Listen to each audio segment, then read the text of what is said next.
आज आ गया arc length अपन ने सर्किल पढ़ा था, है ना। सर्किल के अंदर अपन ने कुछ चीज़ें पढ़ी थी, आर्क क्या होता है, सेगमेंट क्या होता है, सेक्टर क्या होता है ना, ये सब। तो उसके आगे का टॉपिक यही है, a circle has a radius of 6 और क्या बोला है, an arc in this circle has a central angle of 330 degree. तो आर्क लेंथ बतानी है, लेंथ ऑफ द आर्क। ठीक है, मतलब ये कितना एंगल है 330 और ये रेडियस कितनी है 6। तुमको पता ना आर्क लेंथ यहाँ से लेकर यहाँ तक की बड़ी वाली, ये वाली लेंथ, क्योंकि एंगल कितना दे रखा है 330। देखो अब तुमको पता है सरकमफ्रेंस का फॉर्मूला क्या होता है, अगर इस सर्किल की सरकमफ्रेंस निकालनी है, पूरा का पूरा निकालना है यहाँ से यहाँ तक, पाई आर स्क्वायर है 2 पाई आर। अरे सरकमफ्रेंस होती है मीटर में, ओनली वन डायमेंशन। सरकमफ्रेंस क्या होती है मीटर में, मीटर में सिर्फ किसमें, मीटर में या सेंटीमीटर में, इस तरह से। तो सेंटीमीटर में मीटर में होगा तो आर आएगा सिर्फ रेडियस, और अगर मीटर स्क्वायर होता जैसे एरिया होता तो उसको क्या बोलते हैं पाई आर स्क्वायर। एरिया तो होता है पाई आर स्क्वायर, और पेरीमीटर क्या होता है या सरकमफ्रेंस क्या होता है 2 पाई आर। ठीक है, अब 2 पाई, पाई का मतलब कितना डिग्री, वो तो रेडियन में 22/7 निकालेंगे, मतलब पाई की वैल्यू है 22.7। पाई तो है सरकमफ्रेंस और डायमीटर का रेशियो। पाई क्या होता है सरकमफ्रेंस और डायमीटर का रेशियो, मतलब किसी भी सर्किल के लिए पाई तो फिक्स रहता है, पाई की वैल्यू चेंज नहीं होती। Pi equal to circumference upon diameter, तो डायमीटर को यहाँ ले गए मल्टीप्लाई में, तो पाई डी इक्वल टू कितना आ गया सी। डी कितना होता है यहाँ से लेकर यहाँ तक आर का डबल, तो कितना हो गया 2r।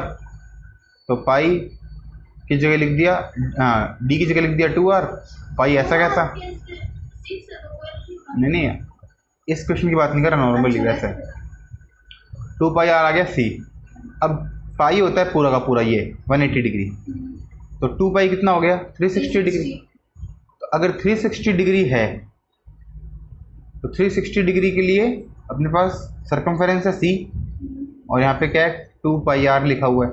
लेकिन अगर 360 डिग्री से कम होता है, 330 होता है या फिर 300 होता है या फिर 60 होता है, कितना भी होता है, जैसे जैसे एंगल कम होगा वैसे वैसे ये भी कम हो जाएगा, ये पूरा सरकमफेरेंस भी कम हो जाएगा उसका। मतलब अगर मेरे को ये बात बताओ, ये पूरा मेजर करना है यहाँ से यहाँ तक, तो मुझे ज़्यादा पेन चलाना पड़ेगा, और मुझे कम मेजर करना है, सिर्फ यहाँ से यहाँ तक का ही मेजर करना है, तो कम चलाना पड़ेगा। तो अगर इतना मुझे निकालना है, इस निकालने के लिए क्या करना पड़ेगा, इसको मिलाओ पहले और देखो कितना एंगल है। ये जितना भी एंगल है थीटा डिग्री का एंगल है, तो देखो पहले तो ये कितना निकालना है, वो वाला टोटल कितना है, पूरा कितना होता है सर्किल के अंदर 360 इंटू सरकमफेरेंस 2 पाई आर। मतलब जो निकालना है वो ऊपर, जो टोटल है वो नीचे, और जो टोटल का सरकमफेरेंस मल्टीप्लाई कर देंगे। ठीक है, ये इस तरह से है, जैसे मान लो अपने एक सेकंड, जैसे 3 बच्चे हैं, उनके पास 2, 3 और 4 के रेशियो के अंदर पैसे हैं। ठीक है, एक के पास अगर 2 रुपये हैं, दूसरे के पास 3 रुपये हैं, चौथे के पास 4 रुपये हैं, और टोटल मिला के तुमको दे रखा है कि सबके पास मिला के 90 रुपये हैं। ठीक है, तो तुमसे पूछा इसके पास कितने हैं, तो देखो अगर इसके पास 2 हैं तो पूरे कितने हैं, 2 और 3 5 और 4 9। अगर इसके पास अगर पूरे मिला के 9 हैं तो इस अकेले के पास कितने हैं 2। लेकिन पूरे के पास 90 हैं, कुल मिला के 90 रुपये हैं, तो इस अकेले के पास कितने होंगे 20। इसको किससे मल्टीप्लाई करेंगे 90 आ जाएगा 10 से, इसको भी 10 से कर देंगे, तो वही काम है। तो 2/9 इंटू टोटल, तो वैसे ही थीटा अपॉन 360 इंटू टोटल। तो जितना निकालना है, जैसे 2 निकालना था, टोटल कितना था 9, और वैसे टोटल कितना था रुपये का टोटल कितने थे 90, तो वैसे ही क्या कर देंगे theta upon 360 into 2 pi R. ये किसका फॉर्मूला है आर्क लेंथ का, ठीक है। Theta upon 360 into 2 pi are. तो देखो इसके लिए थीटा कितना है, अपॉन में 360 इंटू 2 ऐसा कैसा, पाई ऐसा कैसा, आर 6। तो 330 से ये कट गया, ऊपर 11 नीचे 12, 0 से 0 कट गया, और 11 3 जा और 12 3 जा, 3 की टेबल में दोनों आ गए। 12 से 6 कट गया, 12 से 12 ही काट दें, 2 6 या 12, 12 से 12 ही काट दिया, क्या बच गया 11, और यहाँ पे पाई 11 पाई। तो पाई की वैल्यू दे रखी है ना, जरूरत नहीं है, तो लिख तो रखा है exact answer in terms of pi, pi के फॉर्म में भी लिख सकते हो। अगर नहीं लिखना है तो मल्टीप्लाई करके लिखो फिर 3.14 से। एंगल कितना दे दिया 20, और रेडियस, रेडियस तो दी क्या दिया है, सरकमफेरेंस ही दे दिया डायरेक्ट, ठीक है ना। 6 क्या दे दिया, मतलब 2 पाई आर ही दे दिया। तो 2 पाई आर की जगह, आर की जगह 6 रखा था ना पिछली बार, इस बार पूरा 2 पाई आर की जगह 6 रख देंगे, तो क्या आंसर आएगा 20 अपॉन 360 इंटू 6। तो 2 पाई आर की जगह पूरे की जगह क्या रख दिया, 6 रख दिया। कटापटी कर दो, 0 से 0 कट गया, 2 से ये कट गया 18, और 6 1 जा 6, 6 3 जा 18। क्या आंसर आ गया, 3 नहीं 1/3। 3 और 1/3 में सारा ही अंतर हो जाता है। A circle has a circumference of 10, तो डायरेक्ट क्या दे दिया 2 pi r, and it has arc length, arc length दीजिए डायरेक्ट ही। आर्क लेंथ का फॉर्मूला क्या है, theta upon 360 into 2 pi are.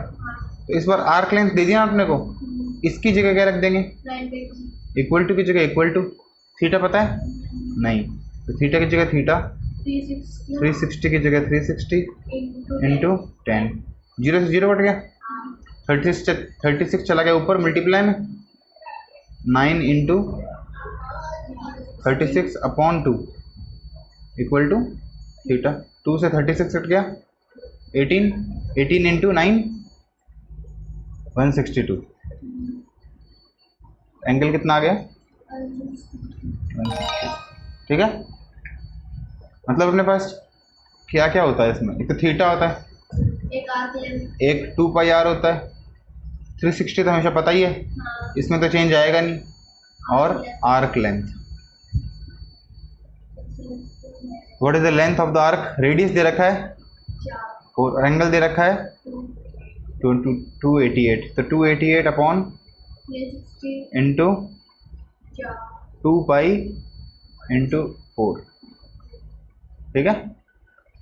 कर दें काटापीटी, 36 से 4 कट रहा है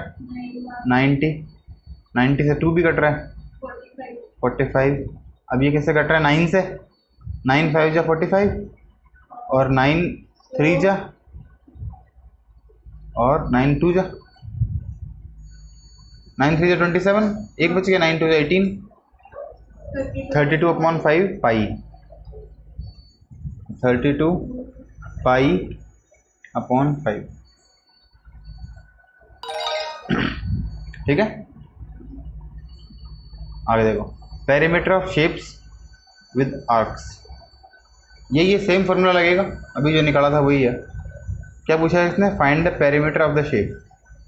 पहले तो एंगल कितना है 270, और रेडियस 2 दे रखी है, एक तो ये वाली रेडियस बड़ी, एक छोटी। तो पहले तो देखो यहाँ से लेकर यहाँ तक तो ग्रीन वाला है ये, और यहाँ से लेकर यहाँ तक रेड वाला है, ऑरेंज वाला है। तो एक तो ये निकालेंगे और एक ग्रीन निकालेंगे। ग्रीन के लिए रेडियस कितनी है 6, और छोटे वाले के लिए रेडियस कितनी है 4।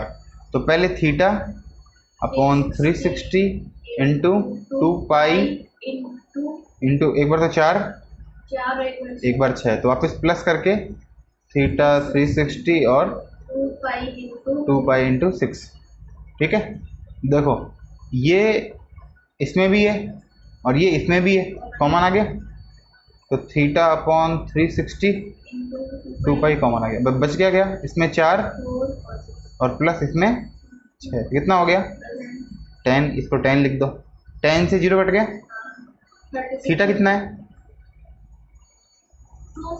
270, तो थीटा की जगह थीटा काटो, यहाँ पे क्या लिख दो 270, तो 36 और 270 दोनों किससे कट रहे हैं 9 से, 9 4 जा 36 और 9 3 जा 27, 30, 2 और 4 भी कट रहा है 2 से, और ये भी कट रहा है 30/2, 0 तो काटा ही नहीं था ना, 15, तो 15 और साथ साथ में क्या आ गया पाई, तो क्या आंसर आएगा 15 पाई। अब 15 पाई एक में ही है लेकिन इसमें 4 भी तो है, तो ये 4 क्यों है वो देखो, अपन ने यहाँ पे क्या कहाँ पे शेड किया, रेड पे या फिर ऑरेंज मान लो, ऑरेंज पे और ये ग्रीन पे, लेकिन ऑरेंज और ग्रीन के साथ साथ ये भी तो है, ये येलो वाला, ये भी तो पैरामीटर में आएगा। अगर ये पूरा यहाँ से यहाँ तक 4 है और ये यहाँ से यहाँ तक 4 है और यहाँ से यहाँ तक 6 है, तो ये बीच में कितना बचा, तो 2 इस तरफ भी और 2 इस तरफ भी, तो 2 और 2 4 भी तो होंगे, तो जितना आंसर आएगा 15 पाई प्लस में 4 भी तो आएगा अगर पैरामीटर निकालना है, तो 15 पाई प्लस 4। आगे देखो, इसमें पहले तो ये निकालते हैं, तो यहाँ से यहाँ तक कितना है 6 और ये पूरा कितना है 10, तो ये कितना बच गया, तो 4 और 4 8 तो आएगा ही आएगा। इसके बाद में आगे देखते हैं, थीटा अपॉन 360 इंटू 2 पाई, लेकिन आर एक बार ये और एक बार ये, जैसे अपन ने भी कॉमन लिया था ना वैसे कॉमन ले लिया डायरेक्ट, 6 + 10 16, डायरेक्ट कॉमन लेके लिख दिया, याद आएगा ना कॉमन लेना कैसे कॉमन लेते हैं। और थीटा कितना है 60 है, 60, तो 60 की जगह 60 लिख दिया, 60 × 60 60